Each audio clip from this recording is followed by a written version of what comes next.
அடியனுடைய திருத்தகப்பனார் வாகமருத்துவ ரிஷி வேலுக்குடி சுவாமி அவரோடு அவ்வளவு சேர்ந்து இருவரும் நெருங்கிய நண்பர்களாகவும் வித்வான்களாகவும் ஒருத்தருக்கொருத்தர் இணைந்து ஆற்றிய பணிகள் பல. வாகமிருத ரிஷி சுவாமி, வேள்விக்குடி வரதாச்சாரிய சுவாமி அவருக்கும் இவ்வருஷம் சதமானோத்சவம் கொண்டாடக்கூடிய புத்தூர் சுதர்சன சுவாமிக்கும் மிகுந்த ஒரு நட்பு அமைந்திருந்தது. வேள்விக்குடி சுவாமி திருச்சி மாநகருக்கு எழுந்தருளும் காலமெல்லாம், திருவரங்கம் பெரிய கோயிலுக்கு எழுந்தருள்ற காலத்திலெல்லாம் புத்தூர் சுவாமி தவறாமல் எழுந்தருள்வர். அவருடைய உபன்யாசம் பெரும்பாலும் திருவரங்கத்துல நடக்கும். புத்தூர் சுவாமி தவறாமல் எழுந்தருள்வர். வேள்விக்குடி சுவாமிக்கு வாகமிருத வர்ஷிங்கிற விருதத்தை, திருநாமத்தை, பட்டத்தை கொடுத்தருளியவரே புத்தூர் சுவாமி தான். இருவரும் சேர்ந்து கிரந்தங்கள் எல்லாம் ஸ்ரீ வைஷ்ணவ உலகத்துக்கு மகோபகாரகமாக சித்தோபாய விஜயம் இன்னும் இருவரும் சேர்ந்து வெளியிட்டருளினார்கள்.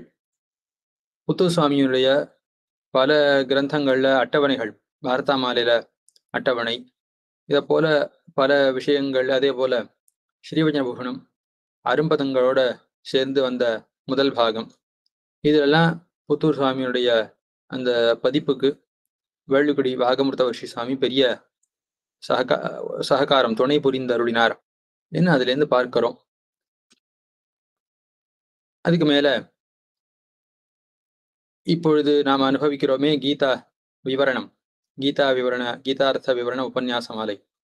அந்த கீதார்த்த விவரணத்துடைய முதல் பதிப்பை பார்த்தீர்களே ஆனால், இந்த முதல் பதிப்பினுடைய முன்னுரை, அந்த முன்னுரையை சாதித்து அருளியவரே வாகமிருத வர்ஷி சுவாமி தான். அதே போல கைவல்ய சித்தாஞ்சனத்தை கொண்டாடி 7வது அத்தியாயம் 8வது அத்தியாயத்தினுடைய பதிப்புல கைவல்ய சித்தாஞ்சனத்துல சொல்லப்பட்டிருக்கிற அர்த்தத்தை கொண்டாடி ஸ்லோகங்கள் எல்லாமும் வாகமிருத வர்ஷி சுவாமி அனுகிரகித்திருக்கிறார். ஆக இப்படிப்பட்ட ஒரு நட்பு புத்தூர் சுவாமிக்கும் வேள்விக்குடி சுவாமிக்கும் அமைந்திருந்தது. அது உபன்யாசங்கள் வாயிலாகவும் அமைந்திருந்தது, கிரந்தங்களை பதிப்பிக்கும் காலத்திலும் அமைந்திருந்தது. அவ்வளவு இருவரும் சேர்ந்து சம்பிரதாயத்துக்கு பற்பல உபகாரங்களை செய்திருக்கிறார்கள். மேலத்திருமாளிகை சுவாமி அவரோடு மிகவும் இணைந்து பல கைங்கரியங்களை செய்தவர். இன்றைக்கும் அந்த சுவாமியினுடைய புத்தகங்களை எல்லாம் அப்பழுக்கில்லாமல், ஒரு எழுத்துப்பிழை அச்சுப்பிழை இல்லாமல் வாசிக்கிறோம் என்றால் அதுக்கு அந்த சுவாமியும் மேலத்திருமாளிகை சுவாமியும் முக்கியமான பங்காற்றியவர்கள். நம்முடைய புத்தூர் சுவாமியிடத்திலே, எங்க சுவாமியிடத்திலே திருவள்ளரை மேலத்திருமாளி அம்மாள் வர்த்தமான சுவாமி பல காலம் கைங்கரியம் பண்ணி கொண்டிருந்தார். புத்தூர் சுவாமியிடத்துல எத்தனையோ பேர் கைங்கரியம் பண்ணியிருக்கிறார்கள். திருநாங்கூர் சின்ன சுவாமி, மேலத்திருமாளி சுவாமி, திருமாளி சுவாமி, இப்படி பல பேர் இருந்தாலும் பல வருஷங்கள் சுவாமி கூடவே இருந்து கைங்கரியம் பண்ணினவர் என்னால் மேலத்திருமாளி சுவாமி ஒருத்தர் தான். கிட்டத்தட்ட 30 சம்பத்சரங்கள். இப்ப இந்த உபன்யாச மாலையும் அவர் தான் ஏற்பாடு செய்திருக்கிறார். இந்த கீதார்த்த விவரண உபன்யாச மாலையானது பரவனுடைய அறக்கட்டளையின் மூலம் நூலாட்டி பலகலை ஓர்ப்பு மையத்து மூலமாக இதை ஏற்பாடு செய்து நடத்தி வருபவர் திருவள்ளர் மேலத்திருமாளி அம்மாள் சுவாமி. புத்தூர் சுவாமி வெறும் சேர்ந்து படித்திருத்தம் செய்து விட்டார்கள், நான் ப்ரூஃப் பார்த்துட்டோம்னா அதற்கு பிறகு வேறு யாரும் அது வெளிவந்த புஸ்தகத்திலே ஒரு பிழையும் அச்சுப்பிழையும் கண்டுபிடிக்கவே முடியாது. அவருக்கு உஷா துணையாக இருந்த திருவள்ளர் மேலத்திருமாளி சுவாமி இப்படிலாம் அவருக்கு பணிவிடைகள் கைங்கரியங்கள்லாம் பண்ணினார். அந்த சோதனம் செய்து அந்த ப்ரூஃப் திருத்துதல்னு சொல்லுவார்கள். அப்படி அதை பார்க்கும் பொழுது எப்படி பிழை இல்லாமல் அப்படி அவ்வளோ உன்னிப்பாக புத்துசாமியே தெரிவிப்பார். எவ்வளோ பேர் பார்த்தாலும் அதுக்கப்புறம் ஒரு ஒரு குறைய யாரு கண்டுபிடிக்க வல்லனாக இருக்கானா அவன் தான் நன்னா ப்ரூஃப் பார்க்க வல்லவன் என்று சொல்லுவாராம். ஆக அது எவ்வளவு பேர் பார்த்ததுக்கு அப்புறம் மேலத்திருமாளிகை சுவாமி பார்த்தாருன்னா அவர் கண்டிப்பா இதுல ஒரு 2-3 பிழையாவது கண்டுபிடிப்பார். அப்படி அவ்வளவு ஆழமாக ஒவ்வொரு விஷயத்தையும் பார்க்க வல்லவர். பெரிய வித்வான்கள்லாம் கூட சுவாமி இடத்துல ஏதாவது எழுத்துல ஏதாவது பிழை இருக்கும், கட்டுரை எழுதி கொடுத்தார்களே, ஆனால் ஏதாவது பிழை இருக்கும், நீ பார்த்து திருத்திக்கோ என்ன சொல்லுவார்களாம். அந்த அளவுக்கு அந்த தமிழ் பாஷையினுடைய அந்த ரீதியெல்லாம் நன்னாக அறிந்த ஒரு கட்டுரைன்னா எப்படி அமைந்திருக்க வேணும், வாக்கியங்கள்லாம் எப்படி அமைந்திருக்க வேணும், ஏன்னா அந்த தமிழ் பாஷையினுடைய அந்த ரீதி, முக்கியமாக மணிப்பிரவாள பாஷையினுடைய ரீதி, அதெல்லாம் நன்றாக, அந்த மர்மங்கள்னா சைலியெல்லாம் நன்றாக நாடி நரம்புன்னு சொல்லுவார்களே, அப்படி அந்த அந்த பாஷையினுடைய அந்த நரம்பு அறிந்தவர் சுவாமி. அவர் எப்படி புத்துசாமிக்கு உசாத்துணையாக இருந்தார் என்பதையும் காட்டி அருளினார். அதாவது புத்தூர் சுவாமியுடைய ஷட்யப்தபூர்த்தியின் பொழுது அவரிடத்திலே பேட்டி கண்டார்கள். சிவவே எம்.ஏ. வெங்கடகிருஷ்ணன் சுவாமியும் சிவவே டி.ஏ. பாஷ்யம் சுவாமியும் பேட்டி எடுத்தார். அதுல சுவாமி அவரை கேட்டார், எம்.ஏ. சுவாமி, உங்களுக்கு பிறகு இந்த பத்திரிகையும் இந்த ஸ்ரீசூக்தி மாலா வெளியீடுகளும் தொடர்ந்து வெளிவருவதற்கு யாரேனையும் தயார் செய்திருக்கிறீர்களா என்று கேட்டார். அதுக்கு சுவாமி சொன்ன பதில், திருவள்ளர் மேல திருமாளி அம்மாள் அவரைத்தான் தயார் செய்திருக்கிறேன், அவர்தான் இதை நடத்துவதற்கு முழு தகுதியானவர் எனக்கு பிறகு என்று தெரிவித்தார். அந்த அளவுக்கு சுவாமி கூடவே இருந்து பல வருடங்கள் சகலார்த்தங்களையும் அவரிடத்தில் தெரிந்து கொண்டது மாத்திரமல்லாமல் அந்த கைங்கரியங்கள் எல்லாம் தொய்வில்லாமல் நடப்பதற்கு புத்தூர் சுவாமிக்கு உறுதுணையாக இருந்தார். புத்தூர் சுவாமியுடைய பதிப்புகளிலே திருப்பாவி வியாக்கியான பதிப்பும் திருடந்தாண்ட வியாக்கியான பதிப்பும் தலை சிறந்த பதிப்புகள். அந்த கிரந்தங்களுக்கெல்லாம் முழுவதுமாக அச்சுத்தாள்களை திருத்துவது என்பது திருவள்ளர் சுவாமி மேல திருமாளி அம்மாள் சுவாமி கூடவே இருந்து கைங்கரியம் பண்ணினவர். அடியேன் சுவாமியிடத்தில் புத்தூர் சுவாமி இடத்துல காலக்ஷேபம் கேட்க போன பொழுது மேல திருமாளி சுவாமி அங்க வர தொடங்கி 18 வருஷங்கள் ஆயிடுத்து. அப்ப சுவாமிக்கு மேல திருமாளி சுவாமிக்கு அங்க சுதர்சனம் காரியாலயத்திலே கொடுக்கப்பட்டது 200 ரூபாய். அதாவது வர ஆரம்பிச்சு 18 வருஷம் கழிச்சு 18 வருஷம் கழிச்சு 200 ரூபாய் கொடுத்தான்னா தொடக்கத்துல என்ன கொடுத்தான்னு எனக்கு தெரியாது. அப்ப மேல திருமாளி சுவாமிக்கு அங்கே கொடுக்கப்பட்டது சம்பளம் கிடையாது, பஸ் சார்ஜ். ஆக சுவாமி அனன்ய பிரயோஜனமான கைங்கரியமாகத்தான் அங்கே கைங்கரியம் பண்ணிட்டு இருந்தார் பல காலம்.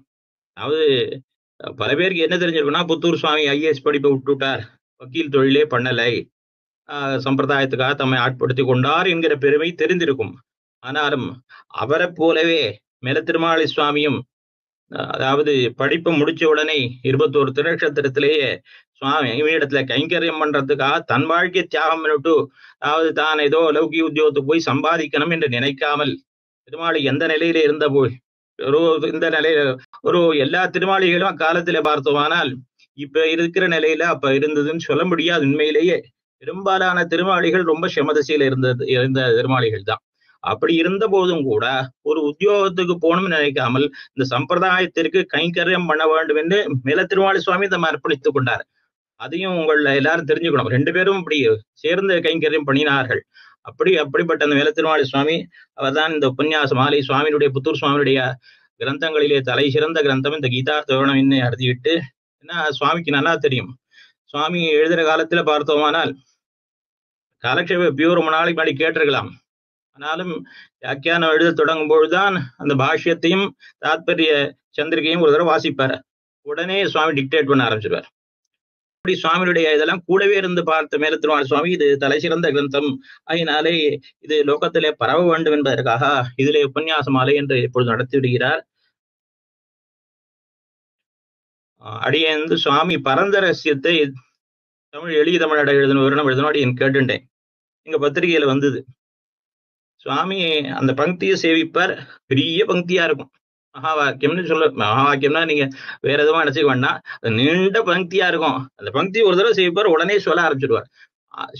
எழுதின பிறகு அண்மையும் அவ்வளவு பொருத்தமா அதுக்கு ரொம்ப சரியா இருக்கும். எல்லாம் ஒரு பிழையும் யாரும் கண்டே பிடிக்கணும். அத்தனை பெரிய வாக்கியத்துக்கு இவர் அப்படியே, அதுவும் ரொம்ப பரந்த ரகசியத்துக்கு சுவாமி ரொம்ப கடைசி சரம தசை. அப்ப சுவாமியினால உட்காரக்கூடிய ஸ்திதி எல்லாம் கிடையாது. சுவாமி சனிச்சின்னதான் இருப்பாரு. அந்த நிலையிலும் கூட ஒரு பிழைய வராது. கொஞ்ச காலம் சுவாமியினுடைய நியமனத்தால அந்த இதுல புத்தூர்ல அடியன் சுவாமி திருமாளிகளே இருந்தேன். அப்போ அந்த சுவாமி அடியனுக்கு பல விஷயங்களை ஸ்ரீபாஷ்யம் கீதா பாஷ்யங்கள் எல்லாம் பல விஷயங்களே அருளி செய்தார். நாராயண திவ்ய பிரபந்தத்திலே பல விஷயங்களை அருளி செய்தார். வாகமர்த்தவர்ஷி சுவாமியுடைய திருக்குமாரர் பிரசித்தராக இப்பொழுது எழுந்தொழிருக்கக்கூடிய வேள்விக்குடி சுவாமி, இவருக்கு பாலவாகமர்த்தவர்ஷிங்கிற விருதத்தை கொடுத்தருளியவரும் புத்தூர் சுவாமி தான். இந்த சுவாமிக்கும் புத்தூர் சுவாமிக்கும் பல விதங்களிலே தொடர்பு உண்டு. கீதார்த்த விவரணமானது பூர்த்தி அடைந்த ஒரு காலத்திலே, வேள்விக்குடி சுவாமி பெரிய சுவாமி இருந்த காலத்தை தொடங்க பெற்று 1996 இந்த கீதார்த்த விவரணம் அது பூர்த்தி அடைந்தது. இந்த கீதார்த்த விவரண புஸ்தகங்கள், அந்த புஸ்தகங்கள் எல்லாம் எழுந்தருளை பண்ணி கொண்டு திருவீதியிலே புத்தூர் சுவாமி அண்ணா, வேலுக்குடி சுவாமி அண்ணா, இன்னும் பல மகனியர்கள் எழுந்தொழினார்கள். மேலும் புத்தூர் சுவாமி பகவத் விஷயத்தை பதிப்பிக்கும் காலத்தே 7ஆம் பத்து ஸ்ரீகிருஷ்ணமாச்சாரிய சுவாமியுடைய அந்த கிரந்தத்தை மறுபதிப்பு செய்யும் காலத்தே அதற்கு உண்டான நிதி உதவி அதை அளித்தவர் வேலுக்குடி கிருஷ்ணன் சுவாமி.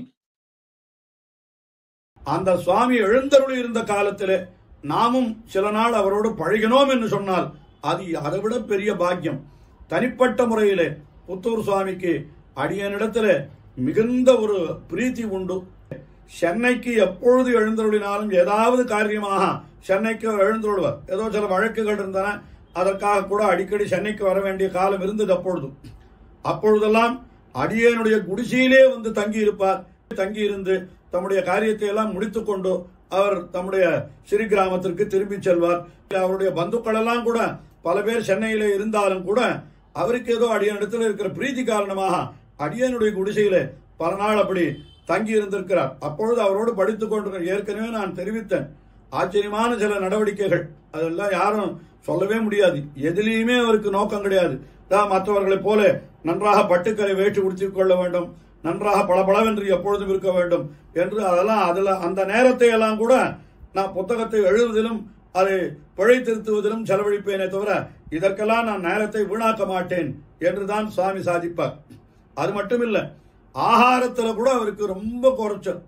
ரொம்ப ஒரே ஒரு வேளை தான் சாப்பிடுவார். எங்க திருமாளிகள அதாவது எங்க குடிசையில எழுந்தோடு இருந்த பொழுது அவர் என்ன பண்ணுவார்னா, கார்த்தால ஒரு வேளை அவர் அந்த ஒரு வேளை சாப்பிடறதுக்கு முன்னாடி ஏதாவது இந்த காலத்து மனிதர்களை போல பால் காபி என்ன அடிக்கடி ஒண்ணுமே சாப்பிட மாட்டார்.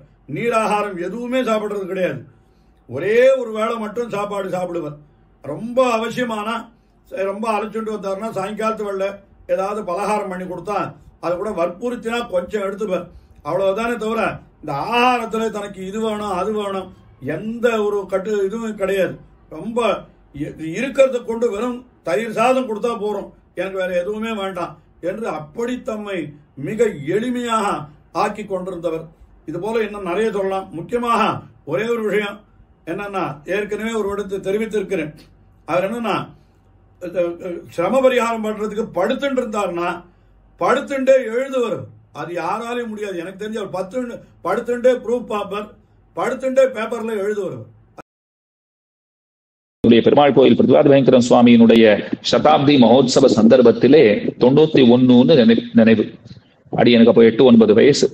அந்த சந்தர்ப்பத்திலே புத்தூர் சுவாமி காஞ்சிபுரத்துக்கு எழுந்தருளி இருந்தார். அவருடைய தேவைகளோட எழுந்தருளி இருந்ததாகவும் ஞாபகம். அப்ப அது பழைய குடிசையாக இருந்தது. இங்கதான் எழுந்தருளி இருந்தார். 2-3 தினங்கள் இங்கேயே எழுந்தருளி இருந்தார். அடைய தகப்பனார் அப்ப எழுந்தருளி இருந்தார். அப்ப இங்கேயே இருந்து அங்கு கோஷ்டிகளில எல்லாம் அன்பயிப்பர். பின்னாடி அவர் துணி வளர்த்துறது அடி எனக்கு இப்போ ஞாபகம் இருக்கு. நம்ம பாட்டுல தங்கி இருந்தாருன்னா அதுல என்ன ஞாபகம் இருக்குன்னா, அவருடைய திருப்பரியட்டத்தை அவர் வளர்த்தின் இருந்தது அது ஞாபகம் இருக்கு. அந்த மித்தத்துல அவர் வளர்த்தின் இருந்தது அது நிழலாடுகிறது. அது ஒரு சந்தர்ப்பம். இன்னொன்னும் அதே 91 ஸ்ரீபெரும்புதூரிலே கீர்த்திமூர்த்தி சதாபிஷேகம் சுவாமியினுடைய தலைமையிலே வித்வான்களுடைய ஒரு கோஷ்டி நடைபெற்றது. அதில் இன்றைய தகப்பனார் எழுந்தருளி இருந்தார். வெங்கடகிருஷ்ணமாச்சாரிய சுவாமி எழுந்தருளி இருந்தார். ராஜஹம்சாச்சாரிய சுவாமி, விவிஆர் சுவாமி, புத்தூர் சுவாமியும் அன்றைய தினம் ஸ்ரீபெரும்புதூருக்கு அவரும் எம்பெருமானார் சாற்றுமறை அன்றைய தினம் அன்றைக்கு அவரும் எழுந்தருளி இருந்தார். பெரிய கூட்டம், பாகவதா நிறைய பேர் அங்கே குழுமை இருந்தார்கள். அந்த வித்வன்மணிகள் எல்லோரும் உபன்யசித்தார்கள். அது எனக்கு ரொம்ப ஆசை. எங்க அப்பா இடத்துல ஒரு பிரார்த்தனை வச்சேன், அப்பா நானும் 2 வார்த்தை சொல்றேன், கொஞ்சம் அவர் இடத்துல சொல்ல முடியுமான்னு. தகப்பனார் போய் சதாபிஷேகம் சுவாமி இடத்துல போய் விண்ணப்பித்தார். குழந்தை சொல்றாங்க, நல்லா சொல்லட்டுமே அப்படின்னார்.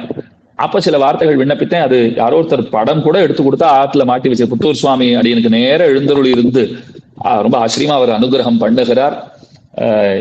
ஹஸ்தீஷ தவ திருஷ்டியமிருத விருஷ்டிபிர் ஆபஜேதாகான்னு குரத்தாழ்வான் பாடுவார். அதை போல அவருடைய துவதீக்ஷண சுதா சிந்து வீச்சு விக்ஷேப சீக்கரைன்னு திருக்கச்சி நம்பிகள் சாதித்த கிரமத்திலே அவருடைய திருக்கண்ணோக்கம் அதற்கு இலக்காகும் பேரு பெற்றேன். இன்னொன்னு அவருடைய சதாபிஷேக மகோத்சவ சந்தர்ப்பத்திலே ஸ்ரீமான் ஸ்ரீ உவே பத்ரி நாராயண பட்டர் சுவாமியுடன் அடியேன் திருவரங்கத்துக்கு வந்துட்டு புத்தூர் அக்ரஹாரத்துக்கு போய் அவரை தண்டம் சமர்ப்பித்தேன். இப்படி சில பல சந்தர்ப்பங்களிலே அவரை தண்டனிடும் பாக்கியம் பெற்றிருக்கிறேன். புத்தூர் சுவாமியோட அடியனுக்கு உண்டான ஒரு சம்பந்தம் நேரடியாக அவருடைய கடாட்சத்திற்கு இலக்கானவன். அடியனுடைய திருத்தகப்பனார் அவரே அஸ்மத் ஆச்சாரியனும் கூட. அவர் ஸ்ரீரங்கத்திலே 2 முறை திருப்பாவ காலக்ஷேபம் சாதிச்சிருக்கார் விளையாண்டாள் சன்னதியில. முதல் தடவை சாதிச்ச போது 99/2000. அந்த உபன்யாசத்தை கேட்டுட்டு இந்த சுவாமியினுடைய திருப்பாவ காலக்ஷேபம் இங்க வைத்துக் கொள்ள வேணும் என்ன அத்தனை பேரும் ஆசைப்பட்டு ஸ்ரீரங்கம் விளையாண்டாள் சன்னதியிலே ஏற்பாடாச்சு. அந்த வருஷம் அடியன் கூட இல்லை. மறுபடியும் 2001 2002 நினைக்கிறேன். அந்த வருஷத்திலே 1 மணி காலம் திருப்பாவையும் 1 மணி காலம் கீதையும் சொன்னேன். அந்த வருஷம் அடியன் பூர்த்தியா இருந்தேன் அவர் கூடவே. கீதை சொல்ற போது அப்போ நேத்திரம் அவருக்கு கொஞ்சம் சரியில்லை. அதனால அந்த ஸ்லோகங்கள் எல்லாம் எடுத்து கொடுக்கணும். அதனால பக்கத்துல இருந்த அடியன் இந்த ஸ்லோகத்தினுடைய அடியெல்லாம் எடுத்து கொடுப்பேன். அவர் மேற்கொண்டு சாதிப்பார். அப்படி அந்த 2001 2002 அந்த காலத்திலே அவர் திருப்பாவ காலக்ஷேபம் சாதிக்கக்கூடிய காலத்திலே ஒரு நாள் புத்தூருக்கு எழுந்தருளினார். அந்த சமயம் அடியேனும் கூடவே சென்றிருந்தேன். அப்பொழுது புத்தூர் சுவாமியினுடைய அந்த கிருபா கட்டாட்சத்துக்கு அடியேன் இலக்காகும்படியாக ஆயிற்று. அப்பொழுது நிறைய ஸ்ரீகோஷங்கள் எல்லாம் கொடுத்தார். அப்படி கொடுக்கிற போது பகவத்கீதா விவரணம் அந்த சுவாமியினுடையது எம்பெருமானாருடைய வியாக்கியானத்தோட சேர்ந்து அவர் அருளி செய்திருக்கக்கூடியதான 4 பாகங்களை கொண்டது. அதையும் அடியனுக்கு கொடுத்தார்.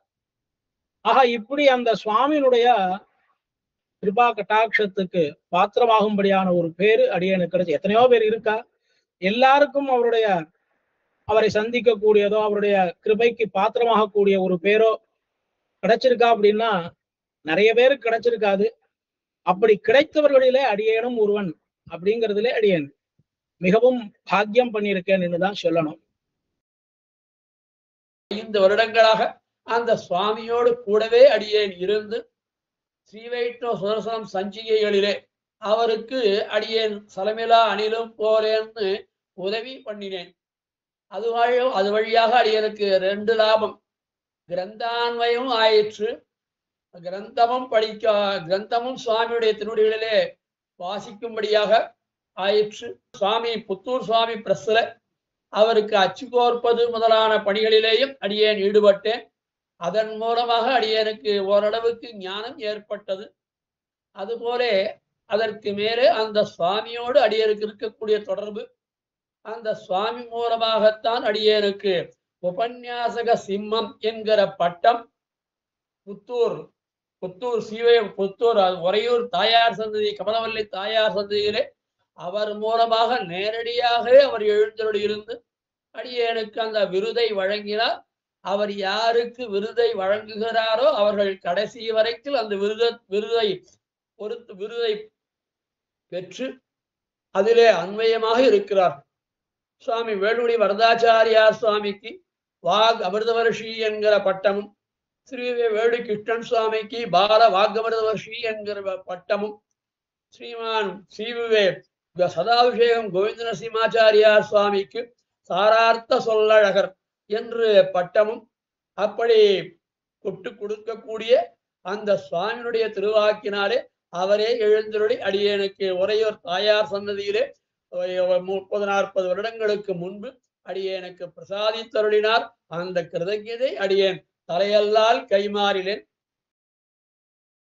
1994 80 ஆழ்வார் ப்ராஜெக்ட் மூலமாக திருப்பதியிலே பகவத்கீதை வெண்பாவை சொல்லும்படியான பாக்கியம் கிடைத்தது. தெலுங்குல முதலாக தெலுங்குல. அப்போது அடியுடைய ஆச்சாரிய சுவாமி காஞ்சிபுரத்தில் எழுந்திருந்தார். நீ புத்தூர் சுவாமி புத்தகத்தை படிச்சுன்னு போ என்று சொன்னார். அதை 2 மாதமாக படித்து கிடைத்து நன்றாக தெலுங்கிலே சொல்லும்படியான பாக்கியத்தை பெற்றேன். முதல் ஷட்கத்துக்கு மாத்திரம்.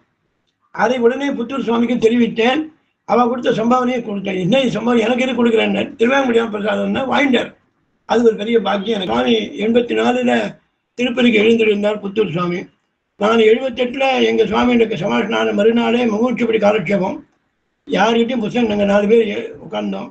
சுவாமி திருப்பதியில் புத்தகம் எங்ககிட்ட கிடையாது. முகூர்த்திப்படி புத்தகம் சுவாமி தான் வைத்திருந்தார். காலட்சம் முடிஞ்ச உடனே சுவாமி இந்த புத்தகம் எங்கே கிடைக்கும்னு புத்தூர் சுவாமி திருப்பதி பக்கத்தில் இருக்க புத்தூர் இல்லை, ஸ்ரீரங்கத்தில் புத்தூர் இருக்கு என்று காட்டி கொடுத்தார். நம்பர் கொடுத்தார். மற்ற நாள் ட்ரங்கால் பண்ணேன். ட்ரங்கால் பண்ணி சுவாமிக்கு இந்த மாதிரி நாங்கள் காலட்சம் ஆரம்பிச்சிருக்கோம், டபுள் 5 புக்கு மணியாட்டு அனுப்புகிறேன். நான் உடனே மணியாட்டு சேருவதற்கு முன்னாடியே புத்தகம் வந்து சேர்ந்து விட்டது, 5 காப்பி. அப்படி பரிச்சயம் இந்த சுவாமியோட ஏற்பட்டது. உடனே அவர் நான் தேவஸ்தானத்தில், அதாவது பிஏவா வெங்கடேஸ்வரா யூனிட் இருப்பதனாலும் தேவஸ்தான பரிச்சயம் உள்ளதுனாலும் மூச்சுபாய தீபிகை இன்று வைகானசாலைக்கு திருமந்திரம் துவயம் தர்மசுவம் முக்கியம் என்பதற்கு முதலாக விரிவுரை எழுதினவர் புத்தூர் சுவாமி. அந்த புத்தகம் தேவஸ்தானம் மூலமாக நிதி பெற்று தர வேண்டும் என்று வேண்டியதனாலே அதை அங்கே சொல்லி வைத்து சுப்பிரட்டியார் என்ற ப்ரொஃபசர் மூலமாக சொல்லி வைத்து பாக்கியம் கிடைச்சது. எனக்கு 12 வரியளவே பண்ணி ஒரு 10 வருஷம் சப்தகிரிலையும் பப்ளிஷ் பண்ணேன். அது மாத்திரம் இல்லை, இந்த பகவத்கீதை வெண்பாவையும் 1997 2000 வரைக்கும் 5 வருஷம் சப்தகிரியில் சுவாமி எழுந்திருப்போம். அவர் பார்த்தார். அவருடைய பரவரையை பொய்ப்பொறியாக்கி எளிமைப்படுத்தி போகின்ற பாக்கியம் இதெல்லாம் ஆச்சாரியனுடைய அனுகிரகத்தால் ஏற்பட்டது. அதை அங்கே சொல்லி வைத்து சுப்பிரட்டியார் என்ற ப்ரொஃபசர் மூலமாக சொல்லி வைத்து 2000 ரூபாய் அந்த காலத்தில், அவ்வளோ 85 அந்த புத்தகத்தை பப்ளிஷ் பண்ணார். ஆச்சரியப்பட்டு அவர் இதான் என்ன செய்வேன், ஒன்றும் செய்வான சமயம் பெருமாள் கொடுக்குறான்னு சொன்னால் எனக்கு பிரதி மாதமும் வைஷ்ணவ சுதர்சனம் அனுப்ப முடியாத பாக்கியத்தை அன்றிலிருந்து கடைசி வரையும் அனுப்பி வைத்தார். ஒரு குமாரர்கள் அனுப்பி வைத்தார். அந்த வர முடியாத அந்த வைஷ்ணவ சுதர்சத்தில் இருக்க முடியாத சீரியெல்லாம் எடுத்து தனித்தனியாக விசேஷித்த விதமாக எல்லாத்தையும் வைப்பேன். திருப்பதி வரும்போது லெட்டர் அடியனுக்கு கடிதம் எழுதுவார். முடிஞ்சால் சின்னஜீர் மடத்துக்கு வர வேண்டியது, இல்லை உங்கள் குடிசைக்கு எங்கள் இதுக்கு வரேன்னு சொல்லி அந்த மாதிரியாக பல வாரி வந்திருக்கின்றார். சிறு வயதில் சுவாமியை நேரே சந்தித்து தண்டம் சமர்ப்பித்த பாக்கியமும் அடியனுக்கு உண்டு. ஒரு வருஷம் கார்த்திகை மாசத்துல சுதர்சனர் சுவாமி திருவேங்கடத்துக்கு எழுந்தருளினார். எதற்காகன்னா அங்க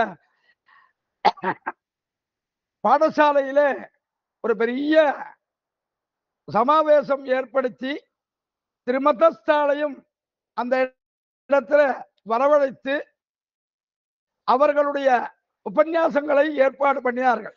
நம்முடைய சம்பிரதாயத்திலே இருக்கக்கூடிய அத்துணை வித்வான்களும் எழுந்தருளாதவர்களே கிடையாது.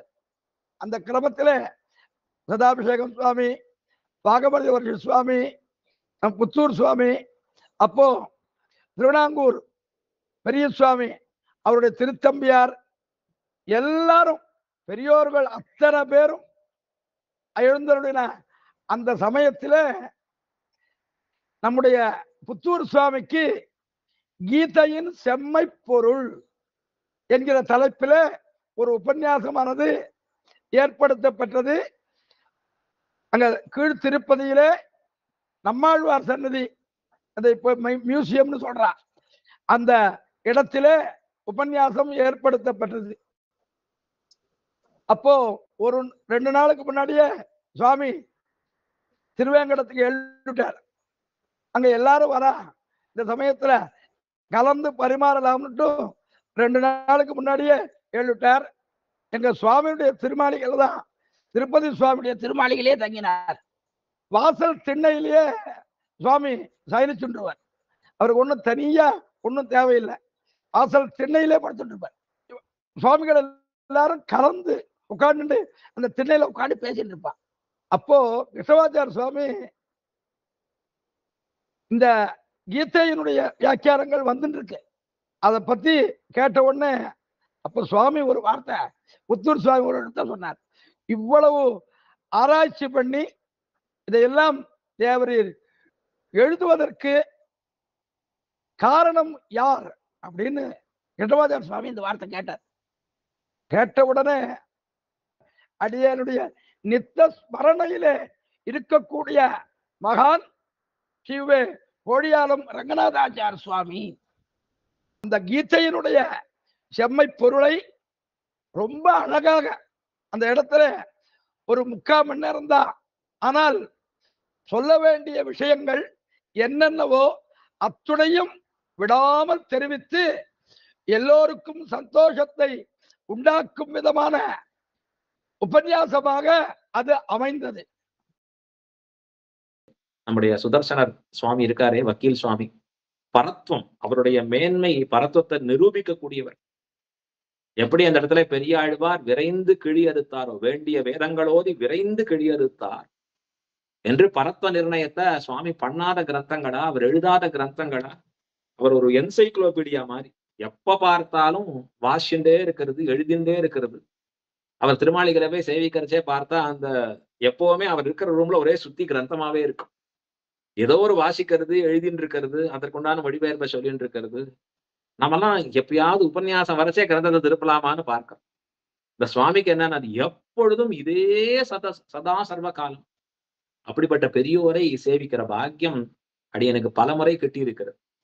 புத்தூர் அக்ரஹாரத்துக்கு போறச்சே, அவர் சுவாமியை சேவிக்கணும்னு போறச்சே, இங்க அடியனுடைய கோருண்டா தாத்தா பராசர சுதர்சன பட்டர் சுவாமி என்று கோருண்டா பட்டர் சுவாமின்னு பெருமையா இருக்கக்கூடியவர் அங்க உபன்யாசம் பண்றதுக்கு எழுந்துள்ளக்கூடிய சில சமயங்கள்ல வரச்சே, இல்ல அதற்கு மேலே இந்த பட்டர்குழாம்னு சின்ன குழந்தைகளுக்கு இந்த வகுப்புகள் முன்னாடி நிறைய நடக்கும். அப்படின்னு சொல்றது ஒரு 24 வருஷம் முன்னாடி, 2000ல இருந்து அப்ப தொடங்கி 1998 2000 அப்ப நிறைய குழந்தைகள் வாசிப்பா. அந்த குழந்தைகள் வாசித்து தேரச்சு அடியனுக்கு எப்படி இந்த இது உருவாச்சுன்னு சொன்னா, சின்ன வயசுல காலேஜ் போறச்சே இந்த காலக்ஷேபங்களை கேட்டு கேட்டு கோருண்டா பட்டர் சுவாமிகிட்டையும் சிவ வைகுண்டவாசி வித்வான் நரசிம்மாச்சாரியார் சுவாமி திருப்படி பாரத்திலே அப்படின்னா அர்த்த விசேஷங்கள் கேட்கறது, அப்புறம் திருப்பதி சுவாமிகிட்ட கேட்கக்கூடிய பாக்கியம், அதற்கெல்லாம் உறுதுணை அப்படின்னா சுவாமி பிரசுரித்திருக்கக்கூடிய கிரந்தங்கள்.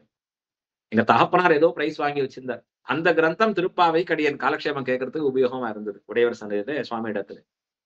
அப்ப அடியன் யோசிப்பது உண்டு, ஓ இப்படி இந்த கிரந்தங்கள் எவ்வளவு உபயோகரமா இருக்கிறச்சே. அப்ப நிறைய பட்டர்குழாம்ல குழந்தைகள் வாசிப்பா. அவர்களுக்கு வருஷந்தோறும் ஒரு பரிசு ஃபங்க்ஷன் நடக்கும், பிரைஸ் ஃபங்க்ஷன். அப்ப அந்த சமயத்துல குழந்தைகளை உபன்யாசம் பண்ண வைப்பது, அவர்களுக்கு நல்ல அழகா நாடகங்கள் பண்ண வைப்பது எல்லாம் பண்ண வைக்கிறச்சே ஏதான பரிசு கொடுக்கணும். இப்ப என்ன கொடுக்கலாம்னு யோசிக்கிறச்சே, இந்த பரிசு தொகை நமக்கு செலவு, ஆனா யார்கிட்ட ஏதோ நான் பரிசு வாங்க போறேன், அவருக்கு அது வருமானமா இருக்கும். அது சாமானியமா லௌகீகம் இருக்கிற வாழ்க்கையே அது வருமானம் ஆகணும் அப்படின்னு யோசிக்கிறச்சு, இந்த கைங்கரியமே பிரயோஜனமா இருக்கக்கூடிய சுவாமிகளுக்கு தான் அது வருமானம் ஆகணும் அப்படின்னா முதல்ல நினைவுக்கு வருவர் புத்தூர் சுவாமி தான். இந்த பிரைஸ் ஃபங்க்ஷனுக்கு முன்னாடி என் கிளம்பி போயிடுவோம், ஒரு பெரிய ஆட்டோ எடுத்துட்டு ஜம்முன்னு. அப்ப அந்த சுவாமி உற்சாகமா வரவேற்பார். ரொம்ப ஆச்சரியம். அந்த இருக்கிற ஒரு பாகவதர் சொல்லுவார், இப்ப அவர் ஈரோட்ல இருக்காருங்க, அவர் சொல்லுவார், இது ஏதோ வரேன்னு முதல்ல கேட்டுட்டு இருப்பேன், கேட்டுட்டு இப்ப வரச்சே வரலாமான்னு கேட்டுட்டு போறது. அப்ப அந்த சுவாமி சொல்றாரு, வர ஸ்ரீரங்கத்துல வர கொஞ்சம் ரெடி ஆறேன்னு அவர்கிட்ட சொல்லுவாங்க. என்னன்னா இவர் ஏதோ நினைச்சு பாரு, பெரிய ஆள் வரா போல் இருக்கு, பெரிய வித்வான் வரா போல் இருக்குன்னு பார்த்தா ரொம்ப சின்ன பையனாடின்னு வந்து அங்க நிற்பேன். இப்ப அவர்கிட்ட கேட்பாரு, என்ன சுவாமி இவருக்கா இவ்வளவு பெருசா? நான் இல்ல ரொம்ப அற்புதமா கைங்கரில் நடக்கிறது, ரொம்ப ஆச்சரியமா பண்ணிட்டு இருக்காரு அழகா அப்படின்னு உத்வேகமா அந்த மகான்களுடைய மங்களாசாசனங்கள் அப்படி எனக்கு கிடைச்ச பரம பாக்கியம். அது அப்படின்ட்டு பேசர் செய்யும். அப்படிதான் அந்த சுவாமி அது எனக்கு அனுகிரகம் பண்ற செய்யும். ஏற்கனவே அந்த சுவாமி மலிவு விலையில தான் கிரந்தத்தை போட்டிருப்பாரு. இவ்வளவு பெரிய கிரந்தம் இருக்கும். இந்த கிரந்தத்துக்கு விலைன்னு பார்த்தா அது 10 ரூபாய் 8 ரூபாய்ன்னு இருக்கும். ரொம்ப சீப்பஸ்ட் இருக்கிறது இல்லையே. அடியன் போய் நிறைய வாங்கும். ஒரு அப்ப நிறைய 1000 10,000 20,000 அந்த மாதிரி கணக்குல வாங்குவோம் நிறைய அந்த இதுக்கு வாங்குறதுனால. அப்ப சுவாமி சொல்றாரு, முழுக்க கொடுக்க வேண்டாம்னு அது 25% கழிவு அப்படின்னு எழுதுவார்.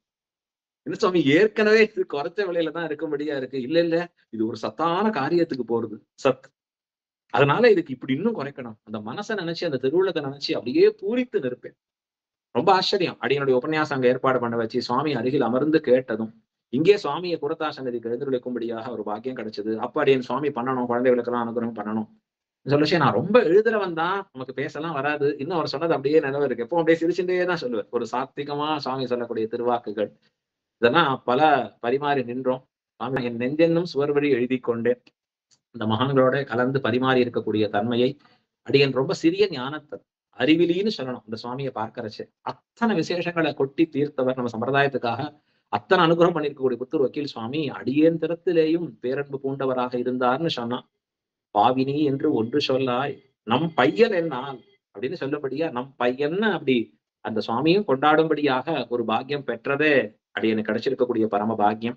புத்தூர் சுவாமி அவர் செய்த உபகாரத்துக்கு அவருடைய திருவடிகளுக்கு பல்லாண்டு பாட எல்லாரும் கடமைப்பட்டிருக்கிறோம். இந்த சதமானோத்சவத்திலே அவர் செய்த சம்பிரதாயத்துக்கு பெரிய உபகாரம் கிரந்தங்கள் மூலமாக, தம்முடைய கிரந்தங்கள் மூலமாகவும் சரி, பூர்வாச்சாரிய கிரந்தங்களை பதிப்பிப்பதன் மூலமாகவும் சரி, பெரிய உபகாரத்தை செய்துடன் அந்த மகான் அந்த சுவாமியுடைய திருவடிகள் வாழி வாழி வாழி என புத்தூர் சுவாமிக்கு எல்லாரும் பல்லாண்டு பாட வேணும். எல்லாருக்கும் பரமனுடைய அறக்கட்டளை சார்பிலேயும் நூலாட்டி பலகலை ஓர் மையத்தின் சார்பிலேயும் கிருத்தஜதைகளையும் பிரணாமங்களையும் தெரிவித்துக் கொள்கிறேன். ஆழ்வார் திருவடிகளே சரணம், பெருமானார் திருவடிகளே சரணம், ஜீயர் திருவடிகளே சரணம்.